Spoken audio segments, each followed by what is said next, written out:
2.0 তার 1 মিলিয়নের না জানি 4 মিলিয়ন ফলোয়ার, 4 মিলিয়ন ফলোয়ার। তার পাশাপাশি 0 থেকে 5টা পেজ খুলছে, পাশাপাশি 1 2 3 4 5 5টা পেজ খুলছে তরিকুল 2.0।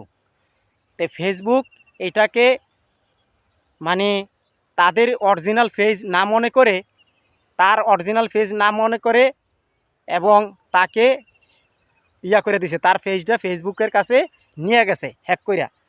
নিয়ে যাওয়ার পরে সে একটা ভায়োলেশন দিছে এবং নোটিফিকেশন দিছে। নোটিফিকেশন দেওয়ার পরে ফেসবুক এটা তাকেও বইলা দিছে যে এই পেজ আর দেওয়া যাবে না।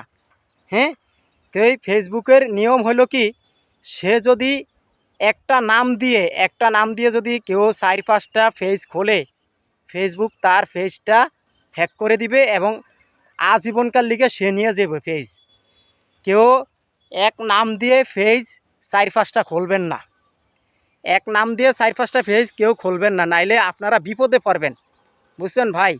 আজকে দেখেন তরিকুল 2.0 0 থেকে 5 পর্যন্ত 5টা পেজ খুলছে, তার পেজটা ফেসবুক নিয়ে গেছে এবং কি ওখানে তাকে বিভিন্ন ধরনের ইস্যু দিয়ে রাখছে। সে কিছু ভিডিওর ভিতরে ভুল তথ্য দিছে, প্রত্যেকটা ভিডিওর ভিতরে কিছু কিছু ভুল তথ্য দিছে। এই জন্য ফেসবুক আরও তার পেজটাকে আঁকড়িয়ে ধরছে এবং এটা আর দিবে না, ফেরত দেবে না। তো ভাই, যারা যারা একটা নাম দিয়ে 4-5টা পেজ খোলেন, তাদের পেজ আইডি ফেসবুক যেই কোনো মুহূর্তে নিয়ে যেতে পারে। এখন আমার কথা হইল ভাই, আমরা অতি ভক্ত চোরের লক্ষণ। আমরা টাকার কারণে মানে কিভাবে এখান থেকে টাকা উপার্জন করতে পারবো 4-5টা পেজ খুলি। ভাই, ফেসবুকে কাজ করতে হলে এত সোজা না। আপনারা ফেসবুকে যে কাজ করবেন এত সোজা না। আপনারা ফেসবুককে বোকা বানাবেন, পারবেন না জীবনও। ফেসবুক হলো খুব কড়া।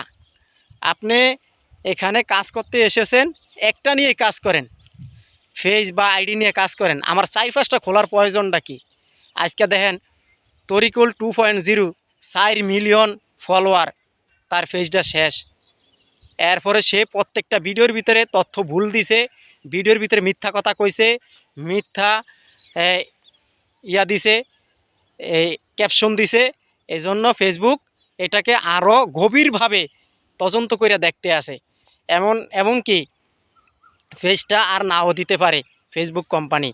তো ভাই, আমরা কেউ কোনো দিন একটা পেজের পাশাপাশি 4-5টা পেজ সিরিয়ালভাবে খুলব না। আপনি আলাদাভাবে খোলেন, আলাদা আলাদা নাম দেন, তাইলে হবে।